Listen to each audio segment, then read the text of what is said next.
roedd y myfyrwyr yn edrych am fuddugoliaeth. Craven at Owen o gwmpas. Ac yna'n croesi beryglus, a siwt yn y byd nath honna ddim yn ei gefnir rwyd. Mae Lewis Rhys yn y gol, ond ddim y bêl.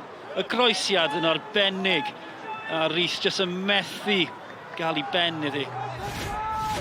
Di sgôr yma ym Mhrifysgol De Cymru. Met yn dominyddu meddiant ym Pontypridd. Evans. Mae'n un anodd, mae'n gol i rwyd i hun. A Joe Evans yn erbyn 20 glwb, a mae Met ar y blaen. Emlyn Lewis, mae rai fi roi clod iddo fe, achos fe sy'n i'r hediad yna sydd yn creu y dryswch yn ganol yr amddiffyn. Dych ar yr hediad, mae'n parhau o'r hediad. Elliot Evans yn troi mewn ar y trod chwith. Mae'n fach o tro fi'n gweld i, mae'n mynd yn wath. Bydd hon yn uniongyrchol, dwi'n tybio. Tuag at Bloom o ddi. A Rhys yn gweithio'n galed dros y tîm, dros Met Caerdydd, yn dwy'n y bêl, cyfle i newid cyfeirio chwarae mewn y cybongo. Cyffyrddiad cynta'n dda, yr ail yn well, ac Elliot Evans, draws wyneb y gol, modfeddi heibio'r postyn. As e honna di mynd mewn, oedd hi'n dipyn o gol. Evans yn methu ychwanegu at i 4 gol y tymor hwn.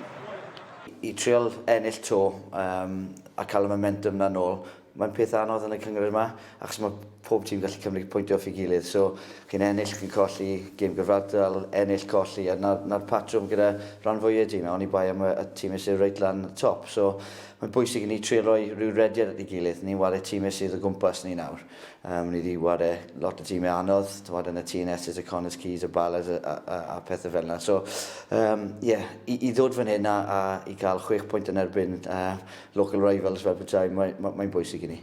Yeah, it's tough. Those moments not going for us at the moment. We're working hard and trying to get things to happen, and like I said, in the opposition box, they're not landing for us, and then at the moment we're just conceding those types of goals and they're killing us really. Yeah. Ser yn y gêm i sgorio hyn o Dixon Cabango, perfformiad da arall yng nghanol Caer gŵr ifanc newydd yma. 19 blwyddyd, ac mae'n gwella trwy'r amser, so mae wedi wario lot o bêl-drod yn y gyngor yma'n barod, so ni'n bles iawn dy fe, ond mae sawl un arall dyn ni yn barod i ddod trwy dda, dyna beth sy'n bwysig yw yn ein tîm ni bod y boes ifanc yn cael y cyfle yna.